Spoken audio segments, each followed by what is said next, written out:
Comienza el análisis en nuestra jugada crítica. Nos acompañan ambos desde Colombia, la doctora María Consuelo Ahumada, profesora de la Universidad Externado de Colombia, y el doctor Álvaro Villarraga, politólogo, experto en temas de derechos humanos y asuntos del conflicto armado. Doctora, voy a comenzar con usted. Un fraterno saludo desde Telesur. Vamos a basarnos primero en la jurisdicción, ¿verdad?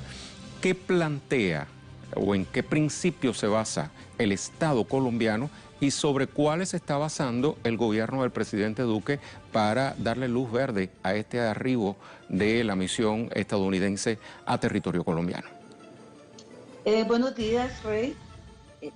Quiero empezar por decir que cuando uno habla de este anuncio que acaba de hacer la embajada gringa sobre la llegada de las tropas de la Brigada de Estados Unidos, hay que remitirse al acuerdo que en el año 2009, 30 de octubre, firmó el entonces presidente Álvaro Uribe para un acuerdo entre Estados Unidos y Colombia que le otorgó a Estados Unidos la posibilidad de utilizar 7 bases militares y transitar por el territorio nacional. Esto causó conmoción en su momento, no solamente en Venezuela, como estaba Chávez, sino en UNASUR, Lula, Kirchner, estaban también el presidente de Ecuador, Correa, estaban avanzando en UNASUR. UNASUR estaba avanzando en cuanto a una defensa autónoma, una integración autónoma, y pues vieron esto como un peligro y pues tenían toda la razón. En Colombia, el Consejo de Estado, en ese momento, incluso antes de firmar el acuerdo, había dicho que este convenio era altamente inconveniente porque se le entregaban en forma unilateral todo tipo de beneficios al ejército de Estados Unidos. Era como un documento en blanco, se les exime de pagar todo tipo de impuestos, de peajes, pueden utilizar las conexiones internacionales, aeropuertos, puertos, no son requisados, no tienen que responder ante la ley. Y incluso en el mismo sentido se pronunció la Corte Constitucional. Pero además la Constitución colombiana contempla que en caso de estos tendría que aprobarlo o discutirlo el Congreso. Debo decir que hace 10 años el Congreso colombiano tampoco lo discutió. Lo discutió fue el Congreso de Estados Unidos. Entonces, pues esto es muy grave. El anuncio lo hace la Embajada de Estados Unidos, no lo hace ni siquiera el gobierno colombiano. En aquellas épocas coloniales en que los territorios de ultramar recibían o se habla de los territorios de ultramar del imperio. Bueno, estamos en lo mismo. El ministro salió a decir que no pasaba nada, que eran solamente asesores. Se habla, el comunicado no dice claramente cuántos, pero en general entonces se habla como de 800 efectivos. Y como gran cosa dice que pues van a cumplir con los protocolos de bioseguridad. Son 800 personas, mientras tanto el Congreso no se le permite reunirse, ¿no? Van a operar en lo que se llaman las zonas futuro, que son las zonas más conflictivas del país, las más pobres también, abandonadas históricamente por el Estado, pero además son zonas estratégicas. Es Tumaco, es decir, el Pacífico en Nariño, y también ya en lo que concierne a la frontera está Arauca, está el Catatumbo. Son zonas muy conflictivas donde no hay inversión pública y social, donde han matado muchos líderes sociales en este periodo después de la firma de la paz. O sea, es una situación creada por Estados Unidos. Yo pienso que obviamente la razón no es de la lucha contra el narcotráfico. Ahí me quiero detener, doctora, ¿no? Para darle entrada en nuestro diálogo al doctor Villarraga sobre la base de este panorama que usted de manera excelente acaba de describir. Profesor Villarraga, teniendo en cuenta todos estos antecedentes que muy bien ha ilustrado la doctora Ahumada, ¿cómo confiar en las palabras de las autoridades colombianas diciendo que solo vendrán con ánimo de asesorar y que la autonomía en materia de armamentística, quiero decir, la sigue teniendo el ejército colombiano y no el ejército estadounidense con la entrada de estos presuntos asesores?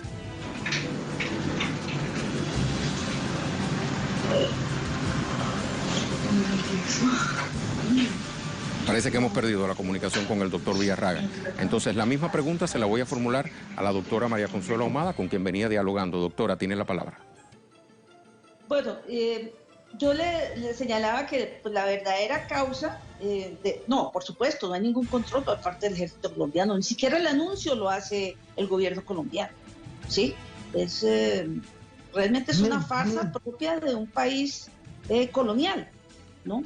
Pero lo que le digo es que, de hace 2 años sobre todo, el gobierno de Colombia viene extremando la política frente a Venezuela desde hace 1 año y medio realmente, y ha participado en todas estas expediciones que ha ordenado Trump, ¿no?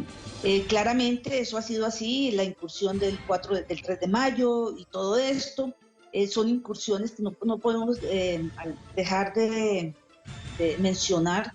El narcotráfico y los paramilitares han tenido una participación comprobada, confirmada en la parte de Colombia y bueno, es decir, el fondo del tema es que Trump está en elecciones, está en muchos problemas por su manejo tan errático y criminal de la pandemia, pero también ahora está con todo el problema del país incendiado por los disturbios antirraciales, y él le echa más fuego pues con su respuesta, no sabe qué hacer, ataca a China permanentemente, pero ve con Venezuela una posibilidad de dar un golpe que supuestamente le debe dar votos. No sabemos qué pueda pasar con las elecciones, yo creo que está cada vez más difícil. Pero hay 2 asuntos que yo no quiero dejar pasar. Si Estados Unidos está peleando contra el narcotráfico, como dice hacer, pues empiece por investigar a la élite política colombiana y sobre todo al presidente Duque, que tiene muchas explicaciones que dar por sus vínculos con el tal Ñeñe, el narcotraficante que murió, que fue asesinado en Brasil, y narcotraficante y paramilitar. Hay todas las evidencias. Tiene un fiscal de bolsillo que resolvió decir que era el candidato opositor, el que tenía los vínculos ahí como para equilibrar un poco las cosas. Pero también miremos el escándalo del ejército. Es decir, desde hace unos días salió a la luz una operación que se llama Operación Bastón, que son una cantidad de procesos contra altos mandos del ejército. ¿Acusados de qué? Pues de muchas cosas, pero lo más grave, vínculos directos con el narcotráfico y con los paramilitares, con la oficina de Envigado, con los carteles de México, les entregan las rutas, lo han denunciado incluso ustedes por ahí en Telesur, les entregan rutas del narcotráfico a los narcotraficantes, ¿sí? Las sustraen del gobierno colombiano y del gobierno de Estados Unidos y de otros gobiernos, y hay una corrupción enorme en suministros. Es decir, que miren para ahí, esa sería la situación.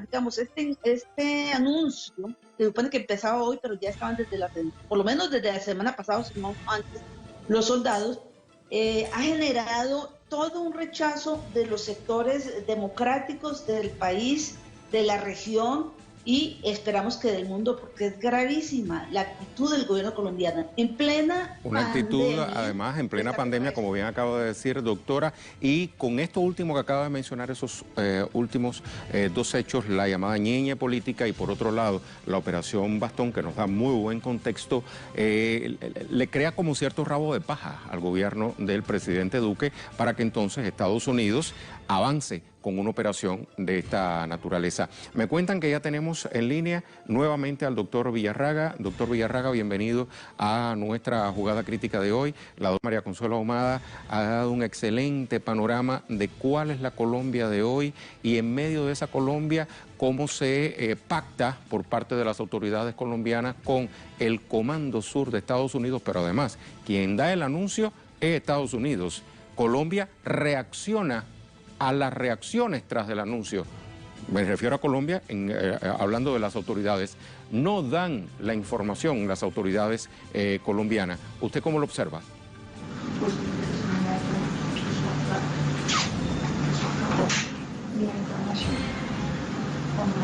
Bueno, evidentemente seguimos teniendo dificultades con la conexión con el doctor Villarraga. Ya en esta última oportunidad, doctora, estaba hablando usted del influjo de la pandemia, que además hace una situación insostenible en el país o inmanejable, para decirlo mejor, por parte del gobierno del presidente Duque. ¿Cómo se llegó hasta aquí? Bueno, es la actitud de los gobiernos de extrema derecha. Lo que pasa es que Duque no posa como de extrema derecha, pero comparten en últimas todo esto, ¿no? Es decir, Duque tiene un tono más moderado, no es Bolsonaro, no es Trump en ese sentido, pero si uno mira el fondo de la política es muy similar. Primero la economía, primero los bancos, primero los grandes negocios y después la vida, digamos, la vida de la gente, el trabajo de la gente, el apoyo a la gente. Esa ha sido la constante. Pero déjeme decirle una cosa que me parece muy importante. El atentado no es solamente, el ataque no es solamente, la posibilidad del ataque no es solamente para Colombia es muy grave. Es acabar de golpear la paz, que es lo que quieren y lo que está empeñado este gobierno en todas sus versiones, ¿no? A veces con algunos más en línea mucho más duro, atacar la paz, el que dice que le está haciendo, pero esto es un golpe durísimo para la paz en Colombia y para la paz internacional. Muchas gracias, doctor. Un tercer elemento que también debemos tener en cuenta, cómo se observa el proceso de paz en medio del conflicto colombiano que ya dura décadas con el arribo de estos presuntos asesores de Estados Unidos, y usted lo pone de relieve de manera magistral. Un millón de gracias, doctora, por su participación en nuestra jugada crítica también.